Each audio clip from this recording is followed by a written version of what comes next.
morning, and Timothy, Sergio, and Fabio. Thank you so much for accepting. And here with me is Sergio Boccalini and Fabio. Sergio, do you want to introduce yourself? Yes.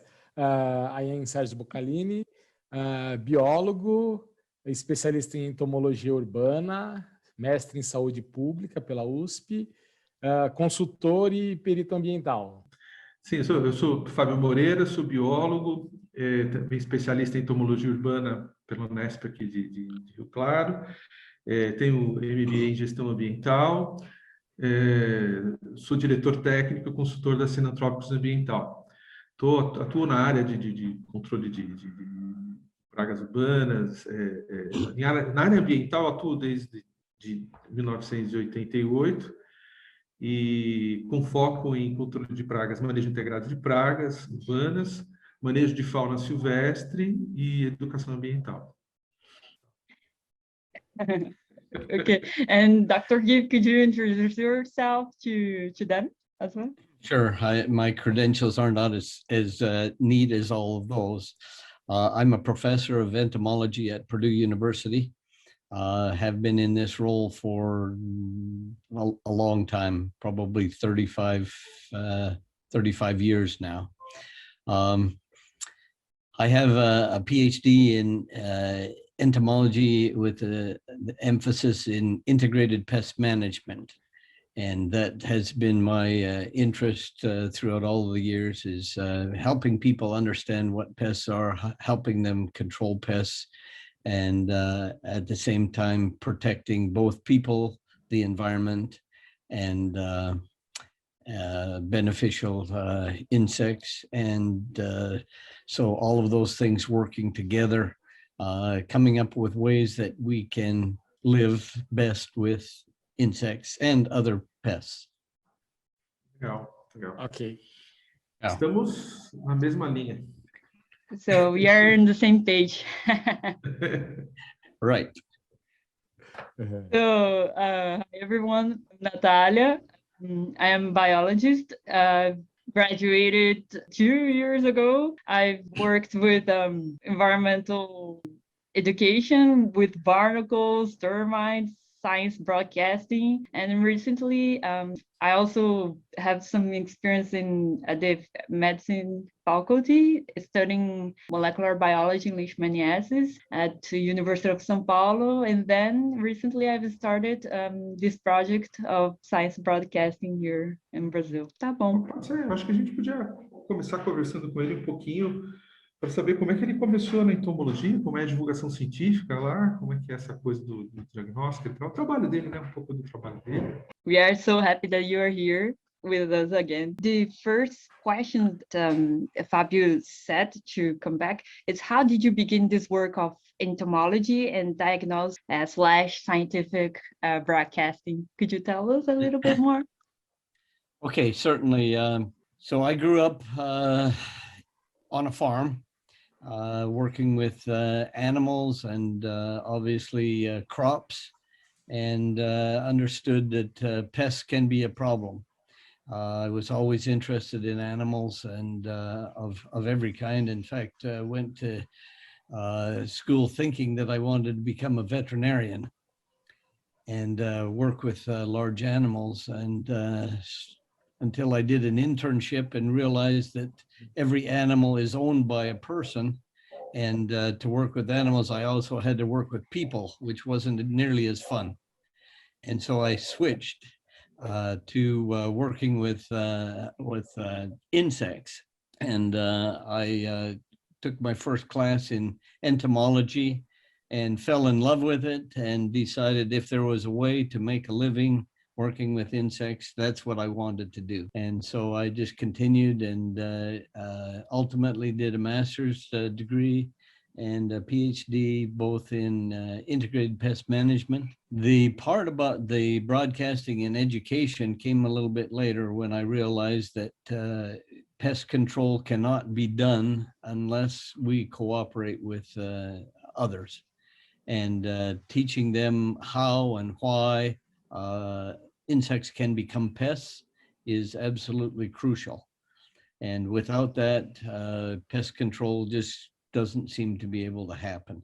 And so that's why I got into communication and education, and obviously with students, teaching them various aspects of integrated pest management, led me down a lot of different lines, but all of it sort of links back into integrated pest management. And I'm just going to say as an aside, not just because I'm talking with you three, but the students that I've had from Brazil are absolutely the best students that I've had, both in the classroom and out.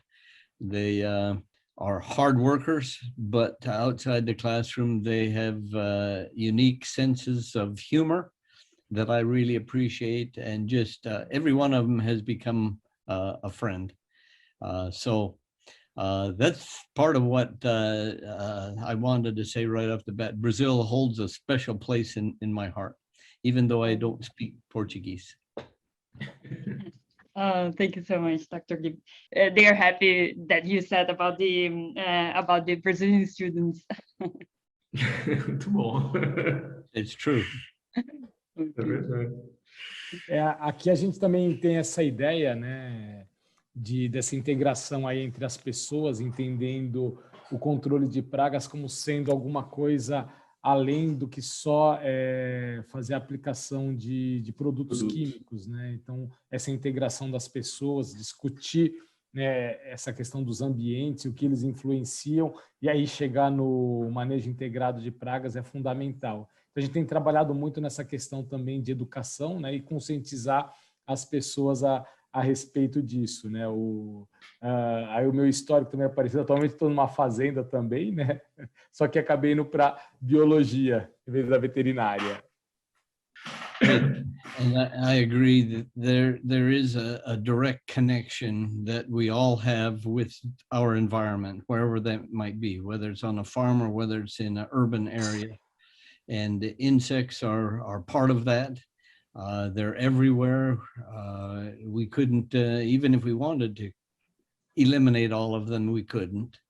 But the best strategy that we have is to understand where we can manage them and where we can't, recognizing that many are so very beneficial. In fact, we could not live life the way we do without insects. We interact with them all the time. We've had some crises as of late with decline of insects, specifically pollinators. And we all know that we wouldn't be eating most of the fruits and vegetables and having the flowers that we have in our habitat if it weren't for pollinators, and yet they're on the decline. And we have to figure out how we can curb that, how we can manage the pests that we need to manage, and yet protect the ones that are beneficial. So it extends way beyond urban pest management. It works into agriculture pest management, and that's where we see a significant problem with environmental contamination of chemicals. And so the education that is required, we need to educate each other, but we also need to educate the public, and we need to educate those that are producing agriculture, and both for animals and plants. And it all just impacts the food we eat, the places we live, the air we breathe. It's absolutely essential to have our public aware of what's going on, both good and bad, because without their support, I don't think we'll be able to curb this crisis. I'm sure that's a mouthful. I apologize that you have to interpret all that, but you're doing really good. I will try to do my best. O Dr. Gibb, não sei se ele tem essa impressão que a gente tem aqui no Brasil, que uma boa parte da população, das pessoas, né, elas não conseguem enxergar o benefício e a importância dos insetos, né, mesmo em se tratando da presença deles em áreas urbanas, que nós temos espécies extremamente benéficas, né? E na agricultura e na questão das áreas de ambientes mais conservados, isso também tem uma grande importância. Se ele percebe se lá nos Estados Unidos também tem essa relação com as pessoas, né? De não se dar a devida importância à presença dos insetos. E aí já emenda com aquela pergunta que a gente ia fazer com ele sobre a entomofobia. Como é essa relação das pessoas? Se é inseto, se as pessoas identificam como inseto, já tem que controlar, né? Basicamente isso, né? Que aí entraria naquela questão que a gente falou, né? Tá. E aí eu acho que a gente já podia até para aquela pergunta que a gente ia montar para ele, quais seriam as abordagens que ele acha para encantar as pessoas com os insetos, para mudar, né, a postura com os insetos, que complementa isso que o Sérgio está falando. Não sei se vai ficar muito longo, mas... Okay. That's a really good question, and I suspect that perceptions of insects are the same in the United States by the general public as they are in Brazil. I can tell you this, that when Natalia and I were speaking earlier, she mentioned a natural aversion to insects. And while I think I know what she's talking about, I don't think it's natural for people to be afraid of insects. I have several grandchildren, and the first thing that they want to do when we walk outside is look down and see an ant or see a grasshopper or a butterfly and want to know more about it. So I think there's naturally an interest, but where they pick up the phobias from are from the parents, and the parents have developed a fear of insects in many cases that's irrational, and it's not really normal. But as soon as a child sees a parent jumping away, it's an insect, it's a bug, it's vermin, it's a pest, then the children pick up that same aversion. And so I just want to be clear that I don't believe that it's natural, but I think it is very, very common. And we have the same thing in the United States. People have come to recognize all insects as pests, when in fact we know that less than 4% of insects ever are considered pests. And even those that are only really a pest in certain situations. The definition that I grew up with about a pest is that an organism that's outside of where it should be, that's a pest. So a plant that might be a prized plant in your garden, if it's growing in your lawn or in your agriculture field, that becomes a pest. And the same thing with insects. They can be good insects, but if they get inside a home or inside a hospital or inside a restaurant, that's when they become pests, and not until. So we have no big war against insects in general, but only those that can come into our homes and threaten either our health, compete with our food, or destroy our structures, or become annoying. Those are really the only reasons why insects are considered pests. Muito, muito interessante a visão do Dr. Gibb, né, em relação às crianças, né, que realmente a criança ela é livre, né, de preconceitos, até conceitos mesmo, e tudo isso é adquirido, né, com o passar do tempo. E um dos maiores influenciadores acabam realmente sendo os pais, né, ou familiares próximos, né? Então realmente esse fato a gente percebe, né, que a criança ela não tem medo de imediato em mexer em algum inseto, em algum outro animal, mas realmente isso é imposto, né, pela cultura que os pais já carregam aí na convivência diária. E eu acho que trabalhar, né, eu não sei se ele concorda com isso também, né, pegando de novo a questão da educação ambiental, trabalhar as faixas etárias, né, as crianças que têm aí uma idade onde o aprendizado se dá de uma forma mais tranquila e mais rápida, talvez a gente conseguisse mudar também um pouco essa visão de que inseto, todos eles são pragas, e trabalhar realmente dentro desse conceito, né, que ele traz, né, que o inseto se torna uma praga quando ele está fora do contexto dele. E sabe, até aquela primeira pergunta que a gente ia fazer para ele, que acho que agora eu acabei no contexto, quando a gente fala em inseto, 4%, é 4% de quanto? Quanto que hoje, né, nós estamos... quanto que a gente conhece de espécies de insetos hoje? E a questão dos insetos ameaçados de extinção a gente faz depois, né? Então a gente vai... mas para a gente saber o tamanho da diversidade, da diversidade de espécies. Diversidade de espécies, tá. Okay. Let me respond in reverse order. Fabio, we know that there's nearly 1 million different species of insects in the world. And that makes up the vast majority of insects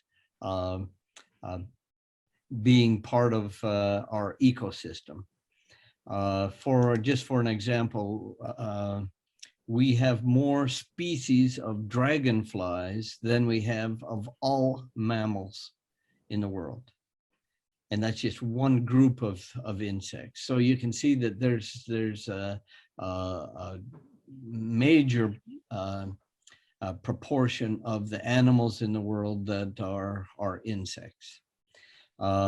So having said that, only a few species of each group of insects are ever considered pests. And then only when they're actually competing with us for resources.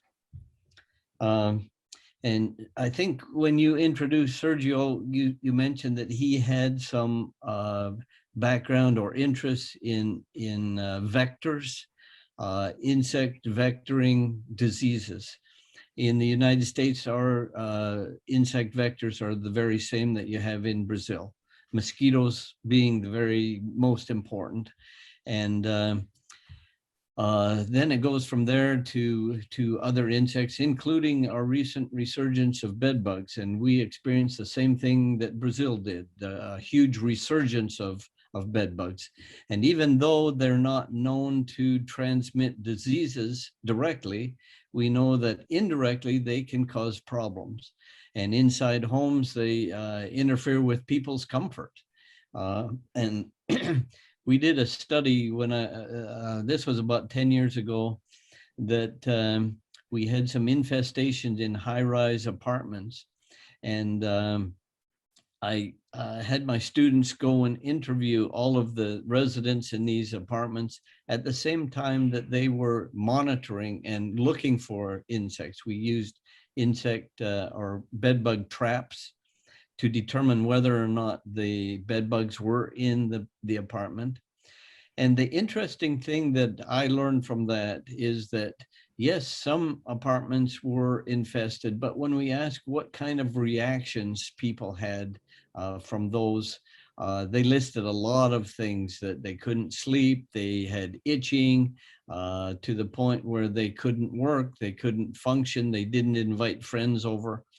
But the interesting thing is that those apartments that did not have bed bugs, if the resident thought that they had bed bugs, they listed the same problems. And so just the idea of having an insect pest biting you or sleeping with you can cause the same symptoms that an actual insect does. So those insects that we consider health pests can be a real problem. And you experienced Zika the same way we did here. We have West Nile's disease. We have encephalitis. A lot of those problems are caused by biting insects. And so those have to be controlled on a community-wide basis, not just inside the home. And so that's why it's so important to educate people about insects and about the potential problems. But at the same time, we don't want to damage people's health by indiscriminately applying pesticides everywhere. And so there's a happy medium in between there. And that's why educating people about insects is so important. Long answer to a short question. Sorry. Legal. Natalia, I realized I didn't answer the full question about why teach children about early education. And that's a critical question. And the answer is even more critical, because if we are to make long-term changes, I'm convinced that we have to start with young people. And so we have made a concerted effort to try to introduce entomology to children and show them that there are a lot of beneficial aspects of insects and not just pests. And that continues clear from the time that they're young up until young adults. So high school is where I've focused a lot of my attention, especially with regard to pollinator protection and conservation, as well as climate change effects. And the reason that I do that is because when I go to teach people that are as old as me, they don't want to learn. They're set in their ways. They've done things the way they have in the past. My generation grew up with the idea, if you have a pest, you spray it with pesticides. That's all. Not understanding if it is truly a pest or how it became a pest.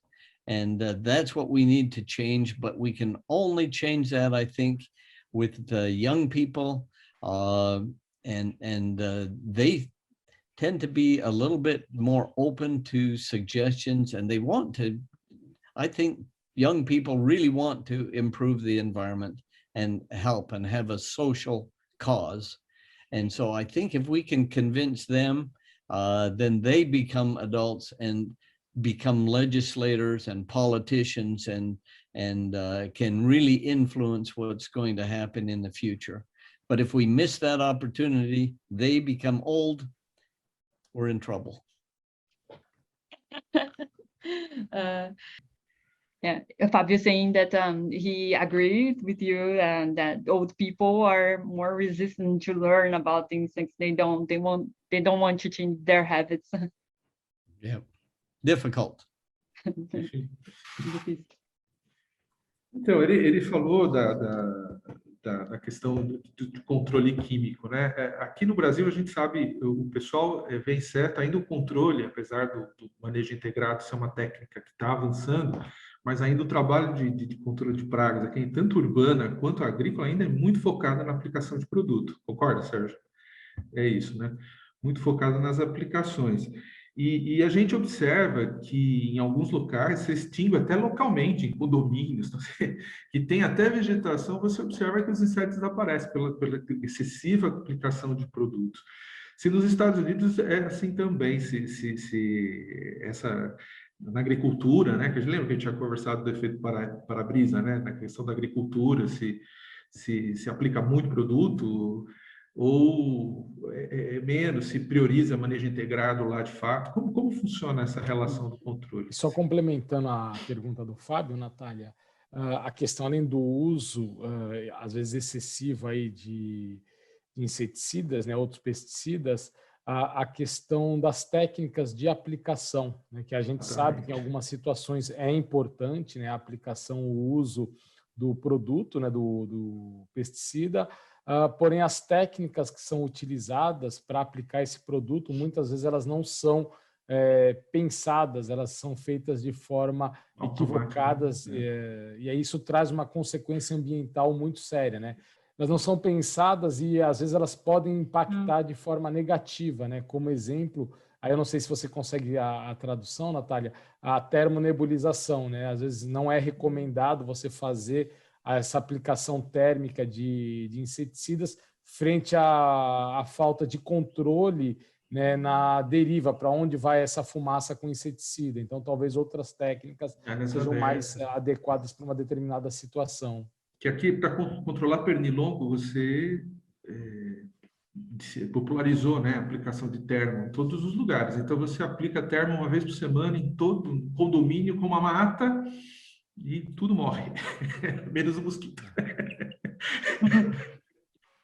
Yep. In English, we call that a conundrum. Conundrum. Oh, Conundrum. how can I translate this? Let me just respond briefly by saying the perception of pest management, I think, has come back to haunt us. We began pest management as, if you look into the history, it was rat catchers, people that controlled rats, because they understood that rats were a problem inside homes and could transmit diseases. And it began with that. We would employ certain people to come in and get rid of the rats. And that was the only thing that they did. And it evolved from that into all sorts of pests, but the public still expects us to come in with a spray wand, a pesticide, a fog, so they can see what we did, and that's when they will pay us. When in fact, they should be paying for protection. And regardless of how we control the pests, that's what they're ultimately looking for. But that's the big hurdle, I think, that we have as especially urban pest controllers, is people want to pay and they want to see us doing something. If we could convince them that if we are professionals in the area of pest management, that we know about the pests and we know how best to control them if they get in, but more importantly, we know how to keep them out, that's what they should be paying for. And that's the perception that the public has to change. If we can control pests indoors by excluding them, keeping them out, or by sanitation, or by changing the environment, reducing food, water, habitat, or by fixing mechanical things, walls and doors and windows to keep them out, that's what a client should be paying for, not to see us spray them or use a fog or whatever. And so that's the big hurdle that pest management has to get over. And how we do that, I think, is by educating the client. And if we can convince them that, hey, we're the professional, we will come and protect you from pests, it doesn't matter how we do it. The same thing is true in medicine. We don't go in and if a doctor prescribes a medicine or a treatment or an operation, their basic job is to keep us healthy. And pest management should be, professional pest management should be the same way. I actually have a lot to say about that, but we don't have time. Aqui no Brasil, Dr. Gibb, a impressão nossa também é justamente essa, né? As pessoas, né, que contratam um serviço de controle de pragas, eles acreditam que eles estão comprando o produto, que eles estão comprando os pesticidas, e não uma prestação de serviço, né? Onde o objetivo maior é manter o ambiente saudável, livre da presença daquele animal prejudicial, daquele animal nocivo, e que isso vai, né, restabelecer todo um processo de saúde para ele, né, e de qualidade de vida. Mas ele associa muito o controle de pragas com a compra de produto químico, né? E às vezes ele quer interferir ou ele quer interceder nas ações da empresa que vai realizar o controle de pragas. E aí a gente tem dificuldade de conscientizar alguns profissionais que ele é o técnico, né? E ele tem que colocar quais são as formas mais adequadas para se controlar aquele animal. E essa observação, né, de se criar essa relação com o médico, né, que nós não vamos ao médico para que ele nós vamos dizer a ele o que tem que ser feito, mas sim o contrário. Isso realmente tem que ser tratado por parte do profissional de controle de pragas. Então, a gente observa que as situações são muito parecidas, tanto aqui no Brasil quanto nos Estados Unidos.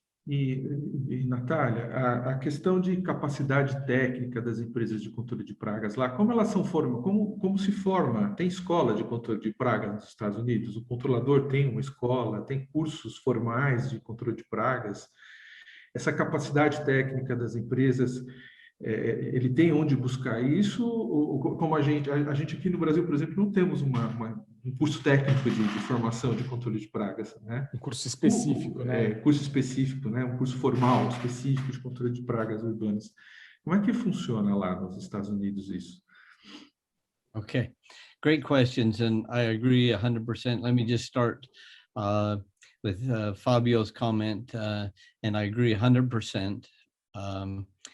Elevating the status of pest management to professionalism is the big hurdle that we have.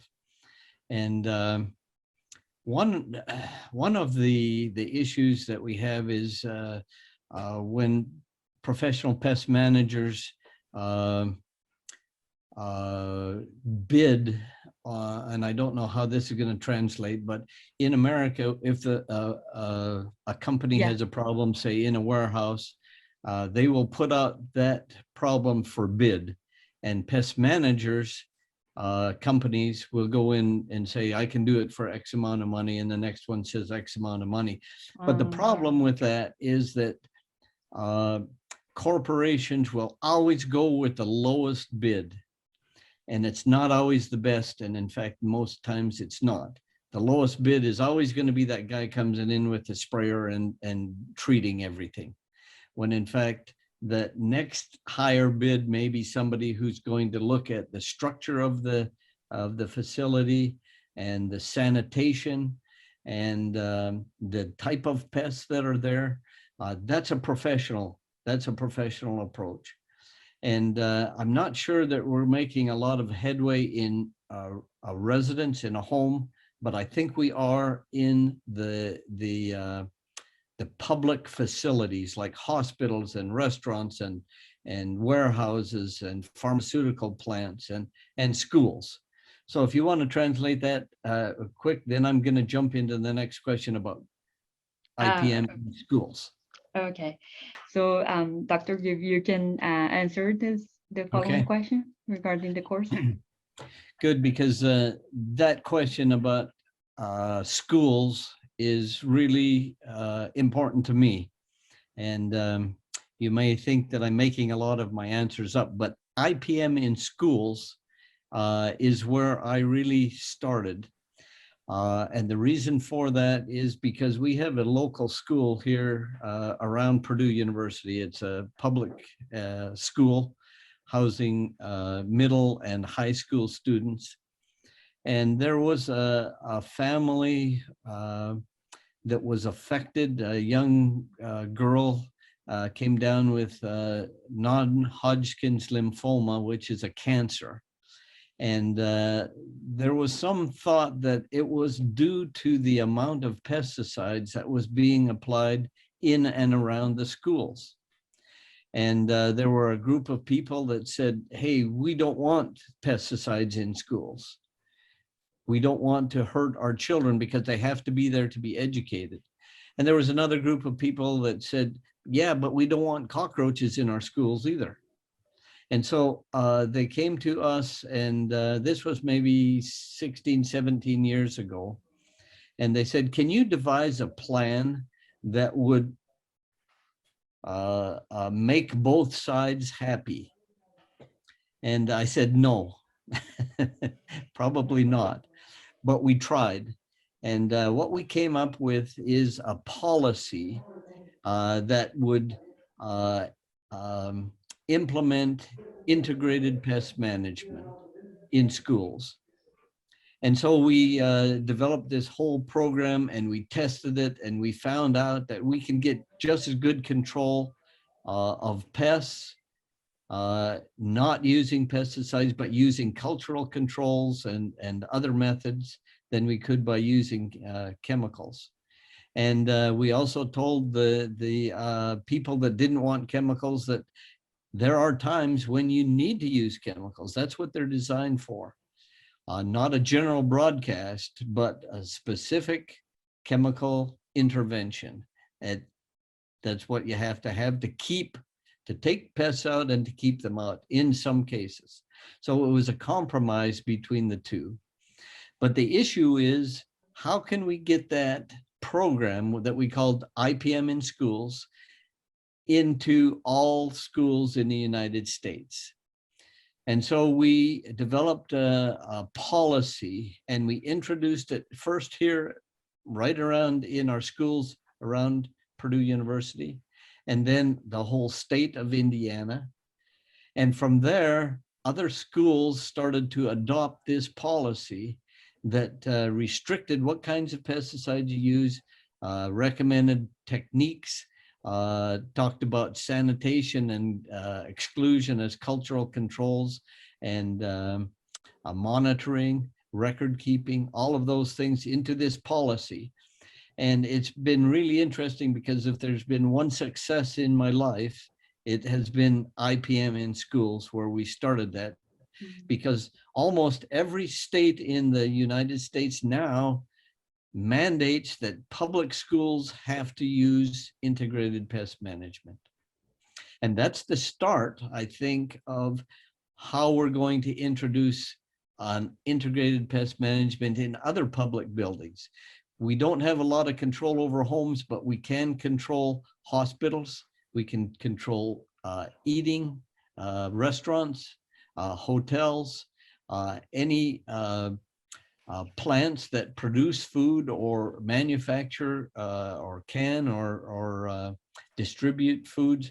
We can put in restrictions by law that say you have to manage pests this way to protect the public. And so I think that has really been a successful start. And we are now being asked to do the same thing in hospitals, for example, and other places. And recognizing that the thresholds in hospitals is different than, say, in restaurants, and that's different than... Legal. Legal, Então tem uma legislação específica para lá, para controle integrado, para ter esse controle de... Legal. A gente tem alguma coisa aqui setorial, né? A gente tem aqui algumas legislações setoriais, mas não é uma coisa que abrange o mercado todo. Essa coisa de hospital, por exemplo, não tem essa preocupação com o que vai aplicar de produto, né, Sérgio?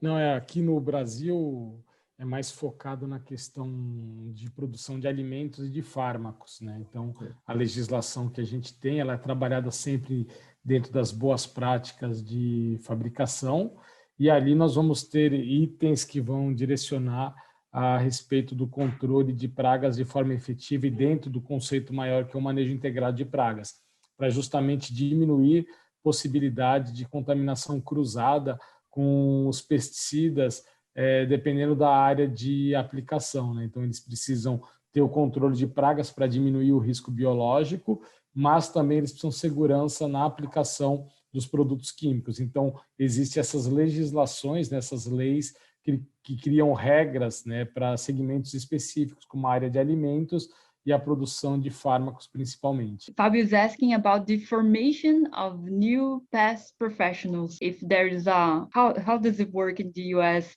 There's a specific course regarding to form new professional pests, like there's a pest management school, because here in Brazil we don't have it. I think the question was, how do we get professional pest managers educated? And the answer is not really simple, because each state can control how they legislate things like integrated pest management. There is a federal program called the EPA in the United States. You've probably heard of that. And they regulate to a certain extent what pesticides can be used and registered and produced and sold. but within each state, there are local governments that can also chime in and either make those standards, increase the standards or decrease the standards. I'll speak just about the state that I happen to live in. We have in our state a group called the Pesticide Review Board. And so they legislate what pesticides can be sold and used inside our state. And as a result, they have required that everybody who applies pesticides be certified or trained. And they have given that responsibility onto the universities. For example, to gain a license to apply pesticides inside a home requires certain certifications, and the training for which resides with the university. And so we will invite anybody in that wants to become a professional pest manager for homes to take certain exams and a certain curriculum that they will need for that. And once they receive that license, yes, they can go ahead and work for their company and apply those pesticides. That training is a little bit different if you're talking about outside the home, perimeter applications, lawn, tree, shrub, flower, garden type things. That requires a completely different certification. And so we also train those, and they get a certificate that allows them to treat there. We have another license that allows people to treat in agriculture, crop producing, vegetable production. So that's another area. Mosquitoes are another, termites are another. So each of these different areas is going to require a different license. And so our training then is specific to what kind of pest control a person wants to apply. And yes, they have to be certified by the university, and there's a continuing certification that they have to come to certain meetings that we hold, certain conferences in order to maintain that license. So the specifics vary from state to state, but that's mostly how it works in the United States. One more thing is about the pesticides that require a label. And I think the same thing is true in Brazil. Yes. But the label, we keep preaching that the label is the law. And on the label, it will require this product can only be used against this particular pest in this particular situation with this particular formulation and particular rate. And the more that we can specify information on that label, the more control that we have of how the product is being used.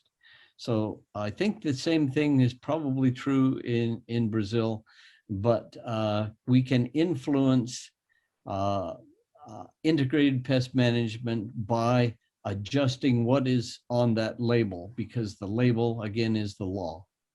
Okay, so adding just one comment to your answer, Dr. Gibb, actually here in Brazil, the labels are the same. It comes from the manufacturers, but the problem is that the people don't follow the label. They do what they do, they want. Eu acho que a PRAG tem trabalho parecido com a NPMA, né, que é a associação lá nos Estados Unidos, né? De fomentar aí a questão de treinamentos, capacitações e outras associações aqui também, né? As associações regionais têm esse papel, mas nada de forma oficial, né? Que tenha um vínculo com o governo, essa capacitação, esse treinamento, né? E as nossas licenças, né, elas se limitam a ser licença sanitária, né, para prestar o trabalho na área urbana, né, ou alguns estados que têm a licença sanitária e ambiental, né, e para quem vai atuar na área agrícola, aí já vai ficar ligado a outro departamento, né, sai do Ministério da Saúde e entra no Ministério da Agricultura, mas não essa divisão como ele coloca, né, de pragas, de situações específicas, né, ou por praga ou por edificação, como residências, né? E outros espaços, que a gente não tem esse trabalho, que é interessante, né? A gente sabe que algumas áreas são mais críticas e é necessário um conhecimento muito maior para a prestação de serviço nesses espaços mais que exigem uma maior segurança, não que a residência não tenha que ter essa preocupação, mas como hospitais, indústrias de alimento, né, a indústria farmacêutica, que tem que ter algumas considerações mais específicas do ponto de vista de segurança. Ele está perguntando se é obrigatório para um profissional controlador de praga ser filiado a essas associações de controle de praga, tanto a nível da praga, né, que seria, acho que nacional, ou as associações regionais. Não tem essa obrigatoriedade. A associação ela é de livre escolha, né? Não existe nenhuma questão, nenhuma obrigação legal para o profissional ou para a empresa controladora de pragas estar vinculada a uma associação. No, it's a free choice. It doesn't require that the pest control company be related to these associations. They find themselves out for be affiliated to this association. It's not obligated. Para ilustrar, Natália, para ter uma ideia dessa realidade, né, aqui no Brasil devem existir aproximadamente umas 7.500 a 8.000 empresas de controle de vetores e pragas urbanas, mas nem 10% estão ligadas às associações. Então, é um número muito pequeno ainda, por causa dessa falta de obrigatoriedade também. So you're saying to the lack of this mandatory or federal rule, to illustrate, there are 7,500 pest management companies, but less than 10% are affiliated to these associations. Yeah, that's the big issue that we have, and it's almost like two different groups, one promoting professionalism and the other one not. But what we have found is that those that are members of those regional associations or national association, either one, will also have an ear to the politicians. And whether it's housing or ag or urban, we've got to get their attention. And we can't do it with only 10% of our pest control companies being professional. So I commiserate with you on that. That's a serious problem. I think in our country there's the percentage is maybe higher, but it's still not where it should be.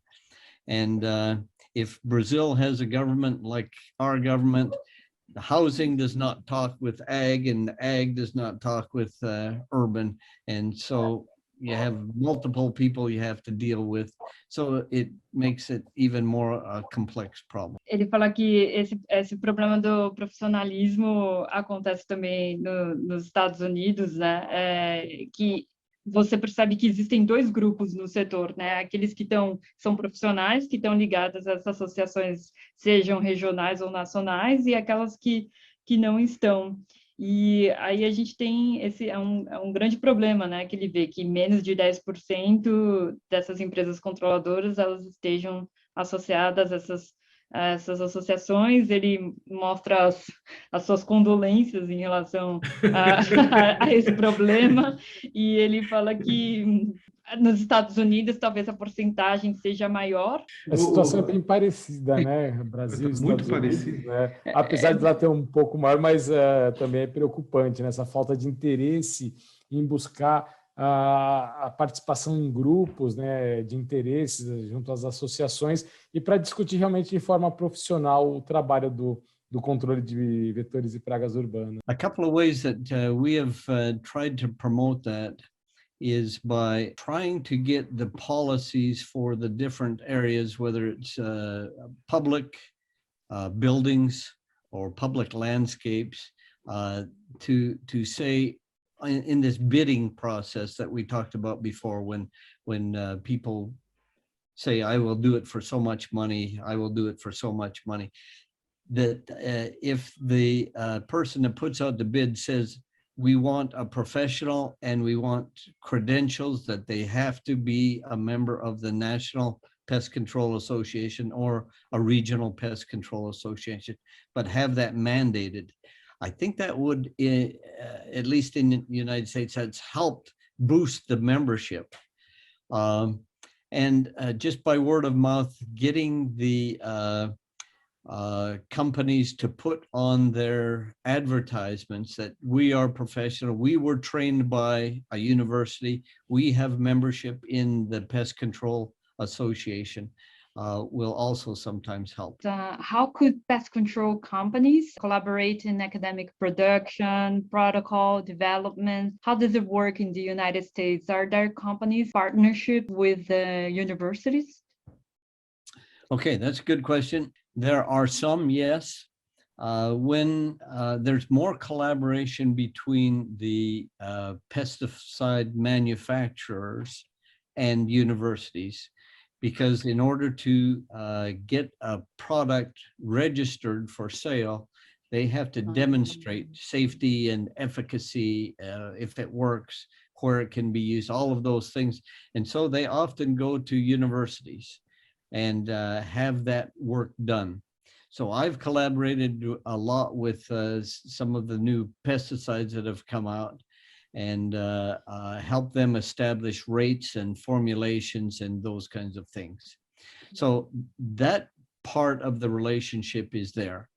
The relationship with the applicators, and that's the professional pest managers, that's what needs to be improved. Because we can learn a lot, and we do. Whenever we teach professional pest managers, we have a conference, several regional meetings where we train. And the best way to train is to have somebody that we can work with that's on the front lines and actually doing these things. And so we will quite often have them come in and speak. We'll do projects where we have them test application materials or techniques. So there is some really good collaboration between professional pest managers and the university as well. Legal. Falando da Expo Praga, Serginho. É só comentar com o Dr. Gibb que no Brasil é pouco nessa contribuição da empresa, né, das empresas controladoras de pragas aí, junto com a academia, com as universidades, institutos de pesquisa. Então, a contribuição realmente ela, de material que vai poder ser trabalhado, pesquisado, ainda é muito baixo aqui no Brasil. Precisa um envolvimento realmente maior da questão do setor de controle de pragas com a universidade, os institutos de pesquisa, que acredita que se isso seguir, né, esse caminho, a gente consegue melhorar muito num curto espaço de tempo, né, a situação do controle de pragas, e levando sempre em conta a questão da segurança das pessoas e do meio ambiente. Sérgio, falar da importância da Expo Praga e dos outros eventos regionais para isso, né, de que exatamente existe essa aproximação, né, por conta desses eventos, né? Yeah. I agree. It's very important, but difficult to get established. Ele concorda, é muito importante, mas é difícil de você estabelecer, né, essa parceria entre universidade e controle de praga. Muito difícil. Very difficult. Caminha eu acho que pelo tempo da live, acho que a gente foi muito boa, né? Foi muito boa. A gente avançou aí na conversa, foi muito legal. A gente vê que é muito similar, muita coisa similar que a gente tem aqui nos Estados Unidos, né? E para mim foi uma experiência excelente a nossa conversa aqui. Também, se for possível, né, um segundo momento aí, um segundo tempo, Dr. Gibb, né, para aprofundar um pouquinho mais nessa discussão agora aí de técnicas de controle, de discussão, formas de se trabalhar melhor a questão da educação ambiental, se ele permitir aí uma segunda rodada. Focar na estratégia de educação ambiental, então seria legal a gente poder ir mais profundo nisso. Okay, yes, and it's been my pleasure. I think we should, but I think in the next session, I want to ask the questions and have you guys do the answering. Because those are questions that I'm not sure I have all of the answers, and it's these kind of collaborations that will facilitate those answers. Com certeza. Não, ótimo. They're saying for sure, very good. And I would be happy to do it again. There are a lot of things we didn't cover yet, but if you would like to talk again, that'd be great. There are lots of works ahead to do, like regarding pest management control, and to also save beneficial insects and show people their importance of ecosystem services that we hadn't discussed because of the time. And I myself want to say thank you very much as well. It was a very enriching session. I'm very happy to stay with here, for availability, for all your work that you do with science broadcasting. It's really an honor to have you here. Really thank you. My pleasure. You're very welcome. Oh, thank E you so obrigado, much. Natália, que você conduziu muito Obrigado, bem aqui nossos trabalhos. muito bem. Muito bom, Natália. Obrigada. They're thanking me now to this translate service. You did an excellent job. Thank you. Thank you. No, thank you so much.